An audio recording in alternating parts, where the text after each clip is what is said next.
Hello दोस्तों, आज आपकी फरमाइश पर एक्सप्लेनर वीडियो में हम लाए हैं स्कैम 92, जिसकी फरमाइश की है दानी कुमार छत्तीसगढ़ से।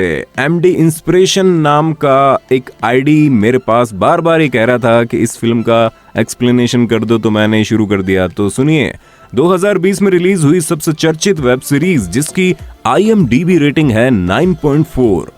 9.4? ओए मार डाला ओए, इतनी गजब। हाँ वीनू, हमारे एक व्यूअर ने इसके एक्सप्लेनर वीडियो का आदेश हमें दिया था। रिक्वेस्ट करने वाले शख्स का नाम तो हमने बता ही दिया आपको, जैसे कि उन्होंने कमेंट बॉक्स में लिखा। उनका आईडी एसएम म्यूजिक के नाम से है। ये हमारे दूसरे रिक्वेस्टर हैं। तो भाई, इन दोनों भाइयों की फरमाइश पर शुरू करते हैं scam 92। OTT platform Sony LIV पर web series scam 1992 the Harshad Mehta story release हुई।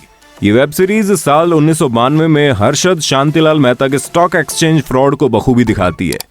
इस फ्रॉड में हर्षद मेहता ने देश के कई नामी बैंकों से 5,000 करोड़ रुपए का फ्रॉड किया। अगर इस कीमत को आज के हिसाब से लगाया जाए तो ये फ्रॉड 20,000 करोड़ से भी ज्यादा का हो जाता है। उनके इस फ्रॉड को पत्रकार सुचेता दलाल और देबाशीष ने खोजी पत्रकारिता द्वारा लोगों के सामने उजागर किया। दोनों ने मिलकर द स्कैम किताब लिखी और इसी किताब पर ये वेब सीरीज बनी है। इसे हंसल मेहता ने डायरेक्ट किया है। देश केम हु इंटरेस्टिंग किताब से सीरीज गुड। हाँ वीनू, रियल घटना पर किताब, और वो भी उस जर्नलिस्ट ने लिखी जिसने असल फ्रॉड का भंडाफोड़ किया। चलो तो सबसे पहले कहानी की बात करते हैं। सीरीज में कुल 10 एपिसोड है और इनमें हर्षद मेहता की पूरी जीवनी दिखाई गई है। कैसे मुंबई के एक छोटे से घर में अपने भैया भाभी और माता पिता के साथ रहने वाला आम शख्स कुछ ही समय में शेयर मार्केट का अमिताभ बच्चन बन जाता है। मुंबई के शेयर मार्केट में एक छोटे से ब्रोकर से शुरुआत करने वाला हर्षद मेहता अपने दिमाग, चालाकियों और सिस्टम की खामियों से खेलते हुए पूरे देश का सबसे बड़ा स्कैम करने में कामयाब हो जाता है। साल 1992 में बॉम्बे स्टॉक एक्सचेंज में किए गए घोटाले के चलते हर्षद शांतिलाल मेहता बड़े विवादों में आ गए थे और ये वेब सीरीज उसी घोटाले पर आधारित है। इस घोटाले की जितनी चर्चा थी वैसे ही सुर्खियों में वेब सीरीज भी बनी हुई है। निर्देशक हंसल मेहता हमेशा ही सत्य घटनाओं से प्रेरित कहानियों पर फिल्में बनाते आए हैं और अब इन्होंने हर्षद मेहता की कहानी को पर्दे पर उतारा है। वेब सीरीज स्कैम 1992 में प्रतीक गांधी, श्रेया धनवंतरी, शारिब हाशमी, निखिल द्विवेदी, रजत कपूर, सतीश कौशिक, हेमंत खेर और भी कई स्टार्स लीड रोल में। सीरीज की कहानी शुरू होती है हर्षद मेहता यानी प्रतीक गांधी से, जिसके पिता का कपड़े का व्यापार होता है लेकिन वो बंद हो जाता है। घर की आर्थिक स्थिति सुधारने के लिए हर्षद और उसका भाई अश्विन मेहता यानी हेमंत खेर सभी छोटे बड़े काम करने लग जाते हैं। हर्षद के सपने बड़े हैं और जल्दी पैसा कमाना चाहता है और इसके लिए वो शेयर मार्केट की तरफ रुख कर लेता है। हर्षद बिना किसी उसूल के आगे बढ़ता रहता है और रिस्क है तो इश्क है कहते हुए शेयर मार्केट में पैसे लगाने लगता है। हर्षद काफी जल्दी मार्केट में अपना नाम बनाने में कामयाब हो जाता है और अपने भाई अश्विन के साथ मिलकर अपनी कंपनी भी खोल लेता है। पैसे बनाने के चक्कर में हर्षद मेहता शेयर मार्केट के साथ ही मनी मार्केट का भी बिग बुल बन जाता है। मनी मार्केट में आने के बाद हर्षद बैंकों के साथ पैसों का लेन देन करना शुरू कर देता है। सब कुछ सही चल रहा होता है। अचानक टाइम्स ऑफ इंडिया की पत्रकार सुचेता दलाल यानी श्रेया धनवंतरी को टिप मिलती है कि सबसे बड़े बैंक SBI में 500 करोड़ रुपए का घोटाला हुआ है। पत्रकार सुचेता दलाल जांच करती है और अखबार में आर्टिकल लिखती है। इसके बाद ही मामला तूल पकड़ने लगता है और इस स्कैम की जांच CBI को सौंपी जाती है। CBI ऑफिसर माधवन यानी रजत कपूर मामले की जांच शुरू करते हैं। बैंक से शुरू हुआ यह घोटाला राजनीतिक मोड़ ले लेता है। इसमें प्रधानमंत्री PV नरसिम्हा राव का नाम भी आने लगता है। ये 10 एपिसोड की सीरीज है दोस्तों। सीरीज से इतर रियल में हर्षद मेहता को स्टॉक मार्केट का बिग बुल और अमिताभ बच्चन कहा जाता था। इसके साथ ही अखबारों और मैगजीन में भी हर्षद के बारे में आए दिन आर्टिकल छपते रहते थे। परिवार की आर्थिक स्थिति ठीक न होने के कारण हर्षद मेहता कई छोटे बड़े काम करते थे, लेकिन फिर हर्षद ने the new India insurance company में नौकरी शुरू की। इसी नौकरी के दौरान हर्षद मेहता की स्टॉक मार्केट में दिलचस्पी बढ़ी थी। कुछ दिनों तक नौकरी करने के बाद हर्षद मेहता ने 1991 में अपनी कंपनी खोली और बॉम्बे स्टॉक एक्सचेंज में बतौर ब्रोकर मेंबरशिप ले ली। मार्केट में शेयर बेचने व खरीदने के लिए बड़ी राशि का लेन देन होता था और बैंकिंग सिस्टम की कमजोर कड़ियों को पकड़कर हर्षद ने भारी हेरफेर कर दिया। बैंकों को जब जरूरत पड़ती तो वो सरकारी बॉन्ड को गिरवी रखकर पैसे लेते थे और ये काम बिचौलियों के जरिए किया जाता था। बैंकों से पैसे लेकर हर्षद शेयर बाजार में पैसे लगा दिया करता था। टाइम्स ऑफ इंडिया की पत्रकार सुचेता दलाल बिग बुल हर्षद मेहता का सच सामने लेकर आई थी। सुचेता को पता चल गया था कि हर्षद मेहता बैंक से 15 दिन का लोन लेता था और उसे स्टॉक मार्केट में लगा देता था। साथ ही 15 दिन के भीतर वो बैंक को मुनाफे के साथ पैसा लौटा देता था। जब ये मामला सामने आया तो बैंकिंग सिस्टम हिल गया और जांच कमेटी बिठाएगी। इस केस की जांच सीबीआई को सौंपी गई। उस वक्त ये घोटाला काफी बड़ा था और पूरा देश हिल गया था। लोग हैरान तो उस वक्त हुए जब 1993 में हर्षद मेहता ने पूर्व प्रधानमंत्री पीवी नरसिम्हा राव पर केस से बचाने के लिए 1 करोड़ रुपए रिश्वत लेने का आरोप लगाया था। हर्षद मेहता ने इस बारे में एक प्रेस कॉन्फ्रेंस में खुलासा किया कि इसमें उनका साथ जाने माने वकील स्वर्गीय राम जेठमलानी ने किया था।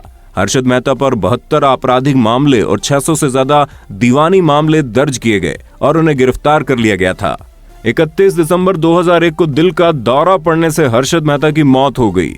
इस घोटाले को सामने लाने के लिए पत्रकार सुचेता को 2006 में पद्मश्री अवार्ड से सम्मानित किया गया था।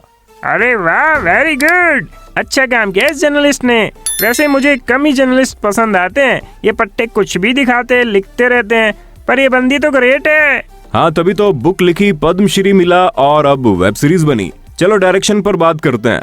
ओमटा, शाहिद और अलीगढ़ जैसी फिल्में बना चुके निर्देशक हंसल मेहता को अपनी अलग सोच और कहानियों के लिए जाना जाता है। हंसल मेहता ने इस बड़े स्कैम को बड़े सलीके से पर्दे पर उतारा है और इस ढंग से निर्देशन किया है कि वेब सीरीज स्कैम 1992 की कहानी कहीं भी कमजोर नहीं पड़ती है। इस वेब सीरीज में बैकग्राउंड म्यूजिक, डायलॉग्स और सिनेमेटोग्राफी सब कुछ काफी अच्छा है। कास्टिंग डायरेक्टर मुकेश छाबड़ा ने वेब सीरीज स्कैम 1992 में स्टार्स की कास्टिंग की है और जो कि काफी शानदार है। हर्षद मेहता के किरदार में प्रतीक गांधी ने बेहतरीन अभिनय किया। उनकी बॉडी लैंग्वेज, डायलॉग डिलीवरी और एक्टिंग ने किरदार के साथ पूरा न्याय किया है। सुचेता दलाल के किरदार में श्रेया धनवंतरी ने अच्छी एक्टिंग की है। शारिब हाशमी का किरदार सीरीज में भले ही छोटा रहा हो, लेकिन उन्होंने भी एक अलग छाप छोड़ी। इसके अलावा सतीश कौशिक, हेमंत खेर, रजत कपूर, जय उपाध्याय, चिराग बोरा, अंजलि बैरोत, अनंत नारायण, निखिल द्विवेदी और अन्य स्टार्स ने भी शानदार अभिनय किया। सभी को इतिहास जानना चाहिए, फिर वो चाहे अच्छा हो या बुरा। और web series scam 1992 the Harshad Mehta story में उस वक्त हुए सबसे बड़े घोटाले की कहानी को दिखाया गया है। भले ही आपको शेयर बाजार की जरा से भी जानकारी ना हो, तब भी ये सीरीज आपको बोर नहीं करेगी, बल्कि शेयर मार्केट और मनी मार्केट में क्या होता है इसके बारे में आपको पता चल जाएगा। सीरीज के पहले एपिसोड में आप कहानी के साथ बंध जाएंगे और इसे खत्म किए बिना नहीं छोड़ेंगे। Series scam 1992 the Harshad Mehta story में स्टार्स की परफॉर्मेंस के साथ ही डायलॉग्स भी कमाल के हैं। सीरीज में पत्रकार का रोल सबसे बड़ा दिखाया गया और साथ ही इसके जरिए ये भी देखने को मिलेगा कि उस दौर की पत्रकारिता में कितनी पारदर्शिता होती थी। पत्रकार की कलम वो कर सकती थी जो बड़े बड़े लोग नहीं कर पाते थे। सीरीज के कुल 10 एपिसोड हैं, जिसे थोड़ा छोटा किया जा सकता था। ये आज की डिजिटल दुनिया से पहले की कहानी है। जब भी भारतीय शेयर बाजार का इतिहास लिखा जाएगा तो हर्षद शांतिलाल मेहता के बगैर अधूरा ही रहेगा। लेकिन हर्षद की कहानी का संबंध सिर्फ शेयर बाजार या अर्थव्यवस्था से नहीं है। इसमें राजनीति के भी ऐसे रंग है जिन्हें दबाने की कोशिशें हुई या सिर्फ अफवाहें करार दिया गया। आज बटन दबाते करोड़ों रुपए एक खाते से दूसरे में पहुंच जाते हैं, मगर 1992 में ये बड़ा सवाल था कि क्या किसी सूटकेस में 1 करोड़ रुपए आ सकते हैं। 100 के नोट। हर्षद मेहता वो शख्स था जिसकी कामयाबी की किंवदंतियों ने स्टॉक मार्केट में आम आदमी की दिलचस्पी पैदा की, जिसने सरकारी सेक्टर में पड़े अनुत्पादक धन को शेयर मार्केट में लगाकर मुनाफा कमाने का आइडिया दिया, जिसने उस दौर में सेंसेक्स के उछाल को ऐसी रॉकेट गति दी कि लोग इस नीरस समझे जाने वाले विषय में डूबने लगे। हर्षद ने कहा कि जीवन में सबसे बड़ा जोखिम तो जोखिम नहीं लेना है, उसे रिस्क से इश्क था। सही कह रही हो मियाँ, तभी तो पेटीएम गूगल पे नहीं था कि स्कैन किया और पैसा पहुंचा। और कोई शख्स देश के पीएम पर भी रिश्वत लेने का आरोप लगा सकता है। रियल लाइफ में तो गजब की कहानी रही है ये। रियल लाइफ में भी गजब है, देखिए मजा आएगा। चलिए आज के लिए बस इतना ही। खम्मा घड़ी।